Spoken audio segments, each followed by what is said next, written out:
शिव पुराण ऐसे हुई 51 शक्तिपीठों की स्थापना। ब्रह्मा के पुत्र प्रजापति दक्ष की पुत्री सती से भगवान शिव का विवाह हुआ। कुछ समय बाद दक्ष को पूरे ब्रह्मांड का अधिपति बना दिया गया। इससे दक्ष में अभिमान आ गया, वह अपने आप को सर्वश्रेष्ठ समझने लगा। एक यज्ञ में भगवान शिव द्वारा खुद को प्रणाम न करने पर दक्ष ने उन्हें अनेक अपशब्द कहे। दक्ष ने शिव को शाप दिया कि उन्हें देव यज्ञ में उनका हिस्सा नहीं मिलेगा। यह सुनकर नंदी ने भी दक्ष को शाप दिया कि जिस मुंह से वह शिव निंदा कर रहा है वह बकरे का हो जाएगा। कुछ समय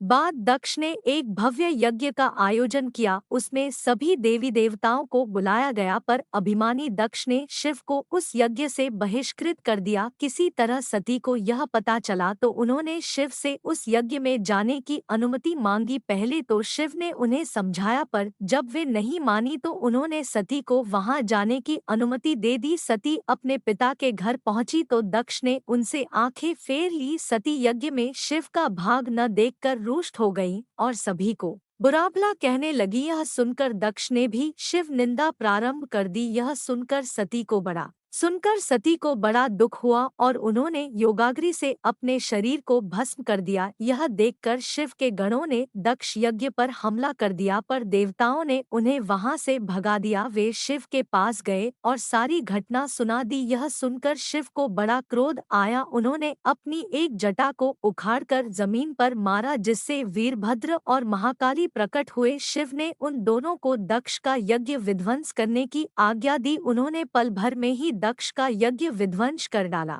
और वीरभद्र ने दक्ष का सिर काटकर उसे यज्ञ कुंड में फेंक दिया। यह देखकर देवताओं में हड़कंप मच गया और उन्होंने शिव स्तुति प्रारंभ कर दी। उनकी स्तुति उन्होंने सभी को जीवनदान दे दिया और दक्ष के शरीर पर बकरे का सिर लगाकर उसे भी जीवित कर दिया। बाद में शिव की अनुमति से दक्ष ने अपना यज्ञ पूरा किया। अपनी प्रिय पत्नी के शव को लेकर शिव पूरे ब्रह्मांड में घूमने लगे। उनके प्रताप से सारी सृष्टि जलने लगी। तब विष्णु ने अपने सुदर्शन चक्र से सती के शरीर के 5 एक टुकड़े कर दिए। ये टुकड़े जहाँ जहाँ गिरे वहाँ शक्तिपीठों की स्थापना हुई। तब सती का पूरा शरीर कटकर गिर गया तो भगवान बहुत दुखी हुए और कैलाश पर जाकर एकांत में समाधि ले ली।